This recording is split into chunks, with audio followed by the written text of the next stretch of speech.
ନିଖିଳ ଉତ୍କଳ ପ୍ରାଥମିକ ଶିକ୍ଷକ ଫେଡେରେସନର ପୂର୍ବତନ ମହାସଚିବ ସଚ୍ଚିଦାନନ୍ଦ ରାଉତରାୟଙ୍କ ଦେହାନ୍ତ ଶୋକସଭା। ଖଲ୍ଲିକୋଟ। ଆଜି ଜଗନ୍ନାଥ ମନ୍ଦିର ପ୍ରାଙ୍ଗଣରେ ଦିବଂଗତ ମହାସଚିବଙ୍କ ଦେହାନ୍ତ ପାଇଁ ଶୋକସଭା ଅନୁଷ୍ଠିତ ହୋଇଯାଇଛି। ଅବଦୁଲ କଲାମ ଜନକଲ୍ୟାଣ ପରିଷଦ ଆନୁକୂଲ୍ୟରେ ସଭା କାର୍ଯ୍ୟ ଅନୁଷ୍ଠିତ ହୋଇଥିଲା।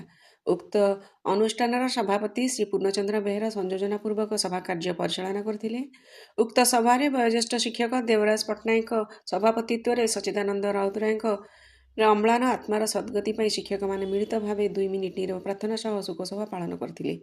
ମହାସଚିବଙ୍କ କାର୍ଯ୍ୟାବଳୀ ସମ୍ବନ୍ଧୀୟ ଆଲୋଚନା ପୂର୍ବକ ତାଙ୍କ ନେତୃତ୍ୱରେ ସାରା ଓଡ଼ିଶାରେ ପ୍ରାଥମିକ ଶିକ୍ଷକଙ୍କୁ ସେପ୍ଟେମ୍ବର 5, 1999ରେ ସରକାରୀ ଘୋଷଣାର ସ୍ମୃତିଚାରଣ କରାଯାଇଥିଲା ଏବଂ ସେହି ସମୟର ମୁଖ୍ୟମନ୍ତ୍ରୀ ସ୍ୱର୍ଗତ ଜାନକୀ ବଲ୍ଲଭ ପଟ୍ଟନାୟକ ଶିକ୍ଷକଙ୍କ ପାଇଁ ଯଥେଷ୍ଟ ଅବଦାନ ଥିବା କଥା ମଧ୍ୟ ଆଲୋଚନା କରାଯାଇଥିଲା।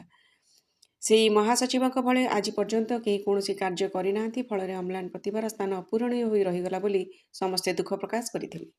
ଉକ୍ତ ଶୋକସଭାରେ ଶ୍ରୀ ଶ୍ରୀ ପ୍ରସାଦ ଆଚାର୍ଯ୍ୟ, ଗଣେଶ ବିଶ୍ୱାଳ, ସତ୍ୟନାରାୟଣ ମିଶ୍ର, ତ୍ରିନାଥ ମିସ୍ତ୍ରୀ, ପ୍ରଶାନ୍ତ ପଟ୍ଟନାୟକ, ଲଡ଼ୁକିଶୋର ଦୋରା, ପୁରୁଷୋତ୍ତମ ସ୍ୱାଇଁ, ଦଣ୍ଡପାଣି ବେହେରା, ପ୍ରଭାଚନ୍ଦ୍ର ପାଢ଼ୀ, ଲକ୍ଷ୍ମୀପ୍ରିୟା ଆଚାର୍ଯ୍ୟ, ମମତା କୁମାରୀ ଶତପଥୀ ଓ ବହୁ ଶିକ୍ଷକ ଉପସ୍ଥିତ ଥିଲେ।